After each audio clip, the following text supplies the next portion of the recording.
আজ আমি এবং আপনি আরামে শান্তিতে ঘুমিয়েছি, কিন্তু এক ফিলিস্তিনি মা সারা রাত কেঁদেছে তার মৃত সন্তানকে কোলে নিয়ে।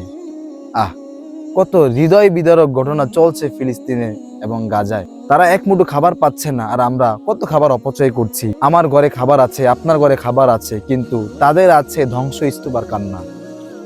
এক ফিলিস্তিনি শিশু আল্লাহর কাছে দোয়া করছে যে আল্লাহ, তুমি আমাকে খেলনার বদলে জান্নাত দান করো। আল্লাহ রসুল সাল্লাল্লাহু আলাইহি সাল্লাম বলেছেন, আল মুসলিম আখুল মুসলিম, মুসলমান মুসলমানের ভাই। মুসলমানের বিপদে মুসলমান এগিয়ে আসবে, মুসলমানকে মুসলমানের সহযোগিতা করবে। সে জায়গায় আজকে সারা বিশ্বের মুসলমান চুপ হয়ে আছে। ফিলিস্তিনি ভাইরা দুঃখে দুঃখে মরছে, দুঃখে দুঃখে কান্না করছে। আল্লাহর কাছে কি জবাব দিব আমরা? আল্লাহ যদি আমাকে জিজ্ঞেস করে যে হে বান্দা, তুমি আমার নির্যাতিত মুসলিম বান্দার জন্য কি করেছো, কি উত্তর দিব আল্লাহর কাছে? তাই আসুন আমাদের নির্যাতিত মুসলিম ভাইদের পাশে দাঁড়াই, তাদের দিকে আমরা সহযোগিতার হাত বাড়াই।